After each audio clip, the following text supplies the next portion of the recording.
So, hi, folks. Welcome to another ride with Dave. And I'm joined by my favourite gangster, Dave Courtney. There you are, looking very glamorous in the castle, Camelot Castle. Yeah, well, we've had a really good productive couple of weeks. Everything's going like that at the moment in the Courtney camp. Touch wood. Yeah, I want to ask you, I was on the web yesterday and I'm seeing this huge production. I'm seeing helicopters, I'm seeing car chases, and then I'm seeing you in front of about 200 people. What's going on? Trapstar tracksuits. I mean, they are the coolest, aren't they? They are the coolest. They got in touch with me and asked me to do that. Me being an idiot, didn't realise how big it was till I actually got there and see it and saw the whole financial investment and the professionalism around this event, you know. So I was really honoured to be in it. It was just such a big feature film kind of thing, you know what I mean? What a good day. It was huge, wasn't it? I mean, it was like massive. I mean, they had hundreds of people there dressed up. They had, as I say, helicopters flying in. I thought I was watching like a sort of a Stallone movie. How did you feel about it all? They put me down as like a main player in there doing the voiceover. I'm Mr. Courtney. All the boys going, "Oh, my dad says hello." How did they react to you? Because they were all like young lads. There must have been like 200 of them, No, they all seemed that they know who Dave Courtney was. You know, I mean, I don't know if they were told before I got there, but it was all very respectful. And I almost went, "Bwah!" You know, I mean, I was looking around with a little bit of a stagger. I couldn't help it. So you went in and did the voiceover, and then you had to do the big walk at the end and then talk to the camera, didn't you? Well, I can do big walks and I can talk at the end as well. I have done that in my life once or twice in front of loads of groups of men.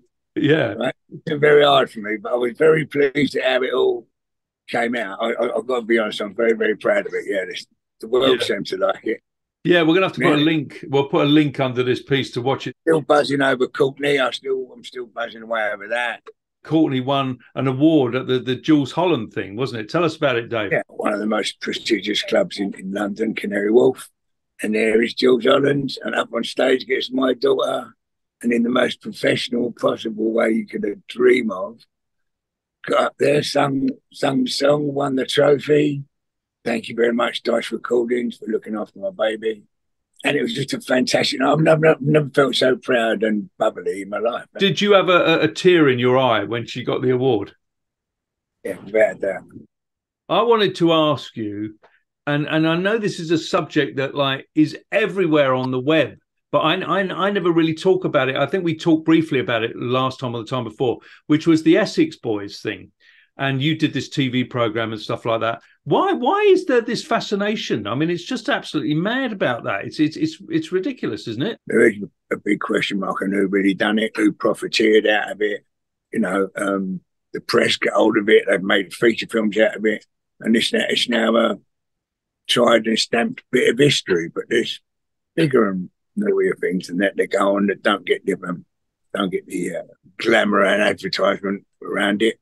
As crimes in England. Do you think about this continual series of the rise of the foot soldier? I mean, it's what I think about it. Fuck what everyone wants to complain or moan or get jealous about. The bottom line is it makes money. And how wrong are they in making that film if there's a couple of million people that want to watch it? Absolutely. A couple of million people going, fuck it, hell. Essex Boys 59, when they're going to stop? If it keeps making 2 or 3 or 4 or 5 or 6, every movie, you can keep making them till there's Essex Boys 590. Have you ever been asked to be in one? No.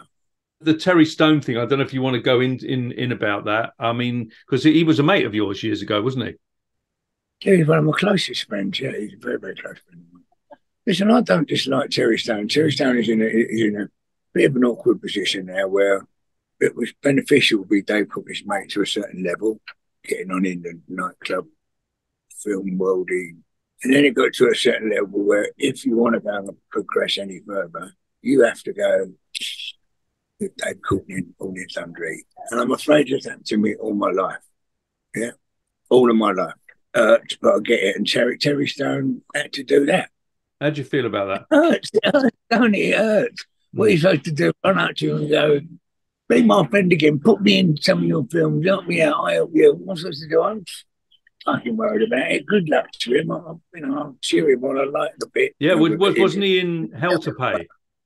Yeah, we both started that little film venture together. It was a very good part of my life. Then. Did you ever meet then the Tony Tuckers and all of that? Yeah, I knew them. Yeah, of course. What mood?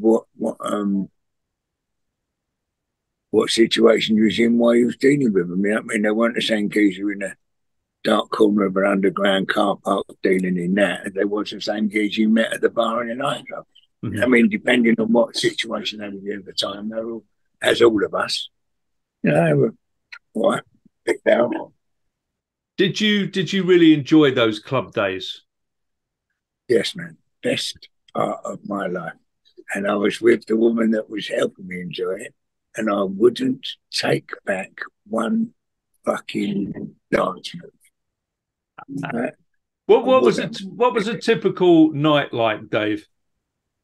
Oh, there wasn't a typical night. There wasn't a typical night. I told you, you know this. Yeah. At the time, it was all Dave, that book's coming out on the telly and all that. And I couldn't, if I farted, it smelled like Aramis. I couldn't do a fucking thing wrong. Everything I looked at wanted to take you. So it was the nicest, best time of my life.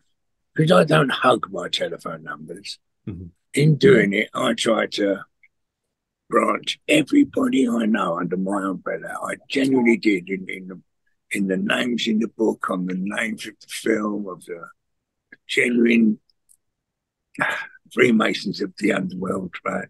I genuinely, while I was in the position, made bridges for people getting to this journalism, blah, blah, blah.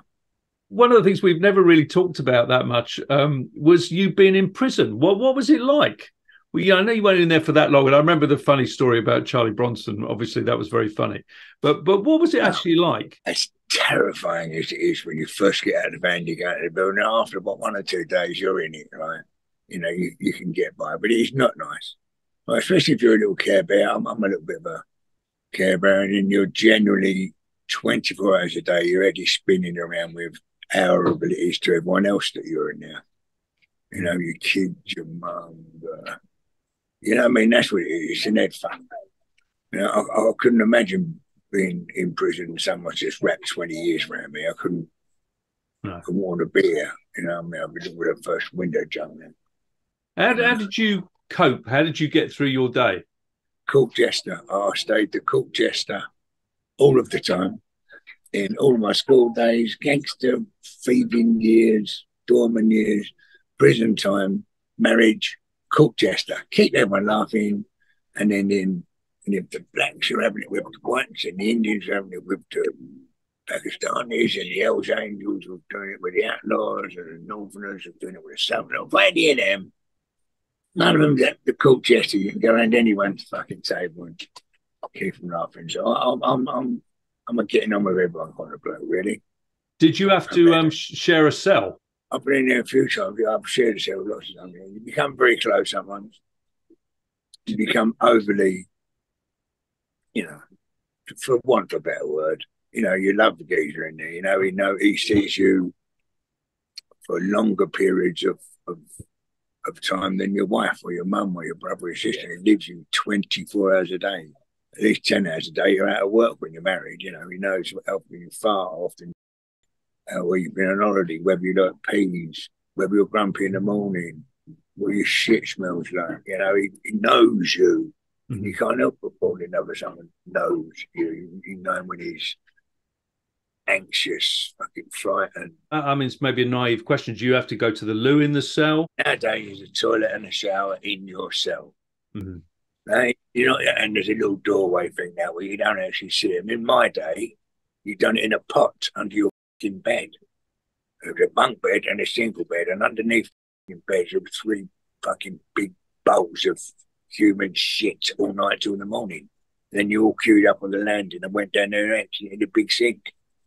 By the time the morning came, you were sharing the cell with about 2 million flies.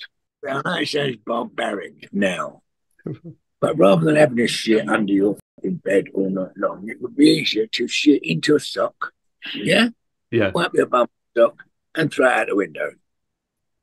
So every single morning, it was someone's job to go outside the prison windows and clear up all the shit guys. Because there was like, well, with scrubs, it was 2,000 prisoners, and 2,000 people didn't want a turd in their room all night. So they all threw them out the window and set them on light before they put them down there. Do you have any sort of regrets about, you know, suddenly you're in the cell and you think, oh God, how did I end up here? Of course you do. Yeah. Of course you do. But you don't allow yourself to go into them because you've got 24 hours a day and 2 years to do it. So you snap out of that as quick as you can. It's amazing how into books you get. Mm-hmm. And there weren't always the tellies and all that in there when I first went there. You know, the very first time I asked someone asking for a screw for a double plug to fit his fucking PlayStation in, I nearly fell over. You know. Yeah. So when you had that court case recently, you know, about the firearms stuff, were you really worried about going back inside? Not genuinely, no. You know, they wasn't trying to put me inside. They were just being spiteful, I'm afraid. I could have been banged up. Yeah, they're trying to cut little slippery things in the case. They didn't expect Brendan to jump up and go there on mine. And then they tried to separate him at the last court case so he could get 4 years instead of a fine. You know? They do still try. Yeah, they're not. They've got his best friends, I should think. There's a question here actually about Brendan from a fella here. He said he doesn't look that soft as he used to collect debts. So is Brendan? He's not a softie after all. He's actually a bit of a hard man. Is that right?